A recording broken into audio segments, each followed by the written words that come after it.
Erjavca najbolj muči beseda, ki ima kup r-jev. Arbitraže smo po moje siti že vsi. A ne smo? A ne imamo že malo dosti tega? Kregamo se zaradi meje s Hrvaško, kregamo se že več kot 20 let in v zadnjih 5 letih nas je to koštalo 5 milijonov evrov. Ampak roko na srce, Slovence nas je nekaj grdo zmedlo oziroma preusmerilo našo pozornost. Se spomnite, ne?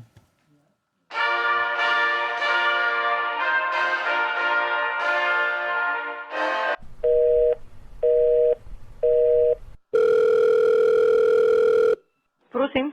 Pozdravljena. A si ti slišala kakšno muziko? Enkrat sem te nehal slišati, pa sem eno muziko. Ne, jaz nisem.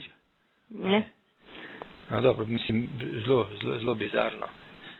Zelo bizarno, dragi moji, hrvaška himna. Ampak okej, razumem, si na položaju. Verjetno nisi atomski znanstvenik, vsem si funkcionar. Poklical si kolegico funkcionarko. Slišal si čudne tone, slišal si neko muziko, še sam si ugotovil, da je bizarno, da je bo tok brihten pa spremen temu na, ne vem, na fuzbal, recimo. Sploh pa kaj se rajcate po telefonu? Pejta v hotel pa se zmenta. Pa se igrajte geodete za predigro. Ne bilo dobro. Pa mu potegni tisto mejo med debelo rtjo pa tičem, pa bo. Ampak, ne. Preveč sem se vžel, me je žal. Sorry. Ampak to ni bila edina neumnost, ne. Erjavčevem veleposlaniku Aleksandru Geržini, ki ima službeni avto in šoferja, je vseeno uspelo na Dunaju nabrati za 4500 evrov potnih stroškov, ker se služben avto boje kvari in se rajš vozi s svojim.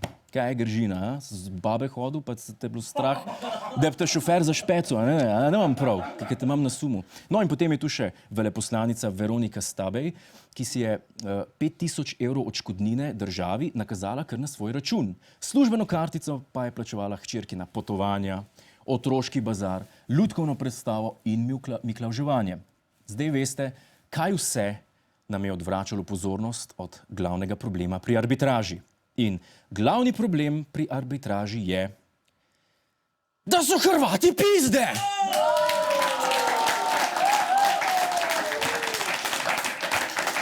Ampak moment, dajmo se pomiriti, da ne bo kdo slučajno rekel, da govorim neutemeljeno, da nisem konstruktiven. Počas, imam dokaze, najprej čist objektivno. Poglejmo nas, Slovence, s katerimi državami sosedami smo v konfliktu. Z Avstrijo? Nismo. Z Madžarsko? Nismo. Z Italijo? Nismo. S Hrvaško?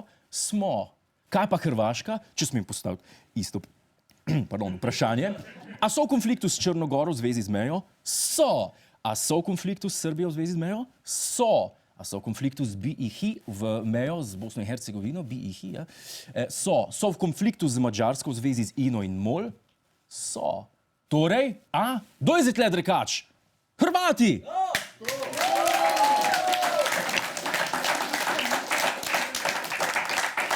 Hrvaška je kot tista teta v žlahti, ki ne more brez drame.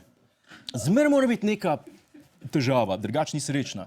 Ampak da ne pozabimo, dragi Hrvati, zdaj pa ena stvar. Kje je Meka za vašo Severino, pa Džibonija, pa Cetinskega, pa Dragojeviča, pa Danijelo, pa Klinčeve klape masline, ki ne veš, ali šodr drobijo, ali tamburice drkajo, imam poln kufer tega. V Sloveniji!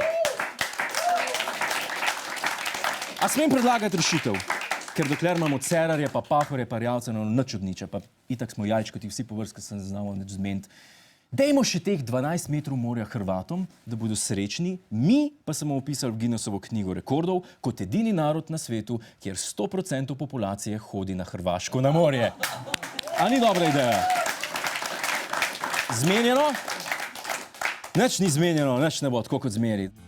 Hvala za ogled, ne pozabi pa tudi na oddajo Ta teden z Juretom Godlerjem ob četrtkih ob 22. uri na Planet TV.